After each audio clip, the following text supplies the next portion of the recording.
অন্ডালে BJP কর্মীদের ওপর হামলা, যোগীর সভা থেকে ফেরার পথে হামলা।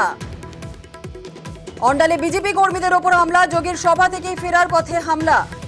আহত হয়েছেন এক বিজেপি কর্মী। অর্পণ আমাদের প্রতিনিধি আমাদের সঙ্গে রয়েছে। অর্পণ, কাদের বিরুদ্ধে হামলার অভিযোগ উঠছে, কি ঘটনা, কি ঘটেছিল? অন্ডালের খানকায় যোগীর একটি অনুষ্ঠান ছিল, সেখানে কিন্তু দলীয় কর্মীদের নিয়ে যাওয়া হয় বাসে করে।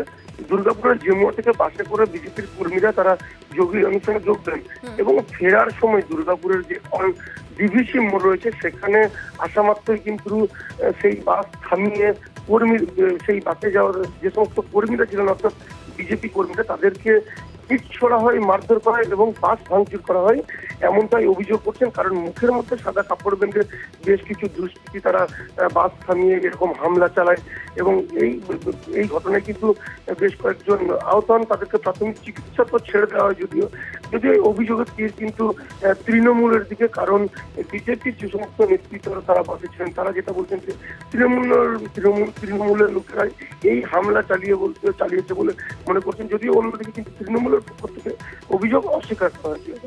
বেশ একেবারে অনেক ধন্যবাদ। অন্ডালে বিজেপি কর্মীদের ওপর হামলার ঘটনা ইতিমধ্যেই শুরু হয়ে গেছে রাজনৈতিক চাপান্নতর। দেখছি আমাদের গাড়িটা আসছিল, স্পিডে আসছিল, কিছু ওখানে লোকজন দাঁড়িয়ে ছিল, মুখে গামছা বেঁধে দাঁড়িয়ে ছিল, লাঠি ছিল, ওদের হাতে লাঠি ছিল, কিছু ইট পাথর ছিল। তারপর আচমকা দেখছি একটা ইট এসে আমাদের গাড়ির মধ্যে পড়ে, ঢিলটা পড়ে। আমার সামনে ছিলাম বলে আমার হাতে লেগেছে। একদম তৃণমূলের লোকরা ছিল। দেখুন, সমস্ত জিনিসটাই সাজানো।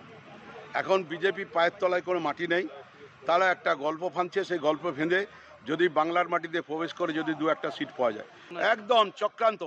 এসব মার্ক্সবাদী কমিউনিস্ট পার্টি, বিজেপি, কংগ্রেস সবাই জগায় মাদায় সবাই একত্রিত হয়ে তৃণমূলের জায়গাটা কী করে নড়বড়ে করা যায় তার চক্রান্ত করে এই জিনিসগুলো করছে।